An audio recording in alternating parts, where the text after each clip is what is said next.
Il est 9 heures dans 30 secondes sur TV Finance et Boursorama, l'heure de l'ouverture de la bourse. Bonjour Christophe Douane. Bonjour. Je rappelle que vous êtes analyste stratégiste marché et président de Buy Trading. Alors la tendance du CAC 40 ce matin, toujours à la baisse comme hier ? Bah écoutez, c'est une petite résistance à l'approche d'une zone importante puisqu'on est en couverture à 5484. 5484, c'est vrai qu'hier on a eu une petite frayeur, on est venu sur la zone des 5470 qu'on parle depuis plusieurs semaines, depuis le début de l'année maintenant, ça y est, ça ouvre, j'ai l'impression, voilà, 5460. Là, je suis à 5477. Donc, on est juste sur l'épaisseur du trait concernant le support du CAC 40, en tout cas à court terme. Il va falloir aujourd'hui reprendre un petit peu de couleur, parce que sinon, on va se trouver dans une posture, en tout cas à court terme, où on risque de retrouver un niveau un petit peu plus bas, qui se trouve à 5430, où les opérateurs de marché pourraient éventuellement prendre un petit peu de bénéfice et venir souffler pour repartir peut-être sur la tendance de fond qu'on a depuis maintenant un bon moment, puisqu'on est en long terme, moyen terme et court terme en hausse. Alors voilà, pour le CAC en tout cas. Parce que on l'a vu hier, les marchés américains marquent sérieusement le pas. C'est la plus forte baisse sur l'indice du Dow Jones depuis le 17 mai. Et vous avez même regardé aussi l'indice S&P 500, pareil, qui baisse, on ne va pas dire drastiquement, mais c'est quand même une correction sensible. Bah voilà, en fait, on a les marchés américains qui sont tellement bullish que le moindre petit écart qu'on voit sur ces indices, tout de suite, on panique un petit peu. Bon. C'est vrai quand même, on a un VIX, donc l'indice de la peur, c'est l'indice de volatilité du S&P, qui donne souvent des petites indications concernant la volatilité. Et le VIX, hier, est monté jusqu'à 15. Il avait fait un niveau quasiment le plus bas depuis plusieurs dizaines d'années en début d'année, ce qui a permis d'ailleurs une bonne poussée des indices américains depuis le début de l'année.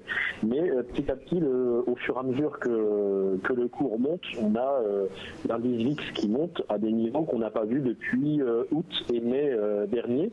Donc en tout cas, voilà, il y a un petit regain de tension.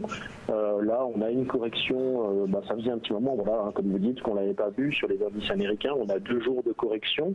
On a eu moins 1,7 sur les S&P en 2 jours. Alors voilà, c'est comme vous l'avez dit justement tout à l'heure, c'est vrai que quand les Américains s'enrhument, c'est l'Europe qui éternue, c'est exactement ça. C'est un bon vieux proverbe qui se vérifie toujours. Oui, voilà. Et en tout cas, voilà, c'est pas dramatique, c'est du très court terme. Mais bon, en tout cas, tant qu'on passe pas sous les 5430, en court terme, on n'a pas d'indicateur au niveau CAC. En tout cas, on n'a pas d'indicateur qui pourrait nous indiquer que on a une problématique plus longue que le très court terme qu'on peut voir en ce moment. Voilà. Donc rien de dramatique, même s'il y a quand même un réel regain de la volatilité sur les marchés. Oui, c'est vrai, on le voit là petit à petit depuis le début de l'année, ça revient de façon assez brusque. Alors le truc, c'est qu'on était descendu tellement bas en volatilité, à des niveaux vraiment extrêmement records. Je crois que même si je reviens sur mes graphiques, il faut vraiment aller très loin avant de retrouver des niveaux de volatilité aussi bas. On les avait vus en 2007 et puis en 93. Vous voyez, donc il faut remonter très très loin avant de voir des niveaux de volatilité aussi bas. En tout cas, on a une vraie reprise de la volatilité depuis le début de l'année. Donc il va falloir commencer à regarder de ce côté-là et à se pencher, parce que c'est vrai que là, ça va faire donc bientôt 3 semaines que le VIX est en montée constante. Donc pas d'inquiétude pour l'instant, mais bon. De toute façon, on va dire que les marchés américains, même s'ils venaient à consolider, on va dire même plusieurs dizaines de pourcents sur le moyen terme, on serait encore dans une tendance haussière tellement le niveau des indices américains a été élevé, très très performant ces dernières années.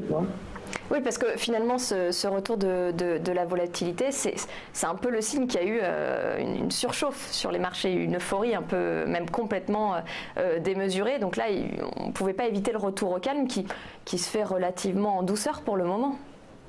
Oui, on va dire c'est mécanique. Hein. À un moment donné, là, on est plus qu'en surchauffe. Hein. Depuis, si on prend en point de départ les élections américaines, on a fait du ligne droite depuis les élections américaines.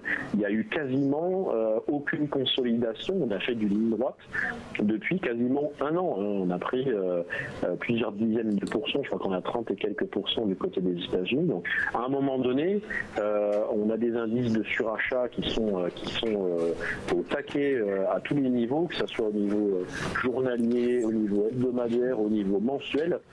J'ai regardé, ce sont des niveaux qu'on n'a jamais atteints depuis des dizaines d'années. Donc attention, voilà, quand on commence à arriver sur des surchauffes comme ça, il est important de faire attention à ces points d'entrée et surtout bien mettre des stops pour éviter de se prendre des corrections un peu plus importantes qui peuvent arriver du jour au lendemain. Il suffit d'un élément exogène qu'on ne connaît pas aujourd'hui qui pourrait tout à fait déclencher des prises de bénéfices en cascade et donc des consolidations un peu plus fortes que celles qu'on vient de voir en deux. Et est-ce que les bonnes nouvelles côté français qu'on a appris hier, la croissance d'une part, mais également la croissance qui est tirée par l'investissement privé, donc ça veut dire qu'il n'y a pas eu de substitution de l'investissement public, c'est quand même une bonne nouvelle. Entreprises et particuliers investissent. Est-ce que ça ne peut pas doper un peu le CAC 40, même si les marchés américains sont un peu à l'arrêt? Oui, c'est vrai. Alors ça pourrait doper un petit peu, comme vous dites, l'Europe.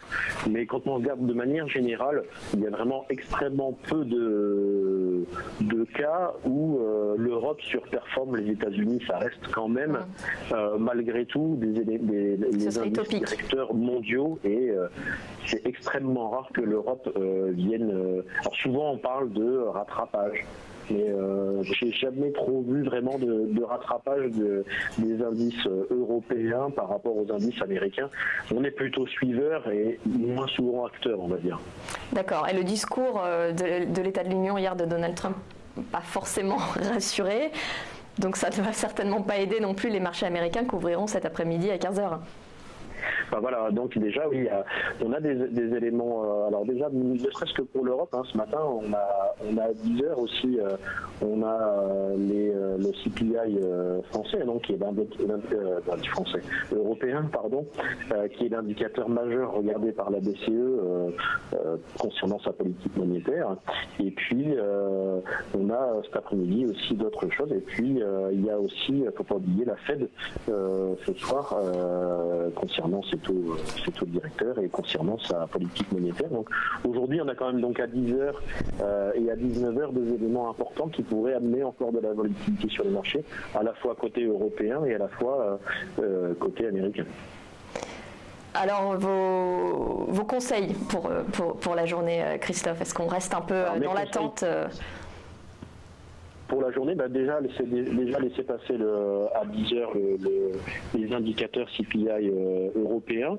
En tout cas, pour l'instant, il n'y a pas de remise en cause d'une stratégie même court terme. Tant qu'on est coincé entre ces 5475 et 5535, ça reste deux éléments. 5535, une résistance importante à court terme, et 5470-75 en support. Pour l'instant, on peut tout à fait acheter racheter des supports à 5475 et vendre des résistances à 5535 sur de l'intraday, hein, j'entends bien. Sinon, rien de particulier, il n'y a pas de remise en cause, en tout cas des prises de position qui auraient pu être faites en amont. Je vous dis, la seule crainte, c'est à 5470, si on venait à casser cette zone, c'est un retour vers les 5430, mais rien qui remette en cause du court terme ou du moyen terme, en tout cas pour l'instant. Donc je regarde les CPI à 10h et puis voir à 19h la politique monétaire américaine. Voilà. Merci Christophe Douane. Je rappelle que vous êtes analyste stratégiste marché et président de Byte Trading.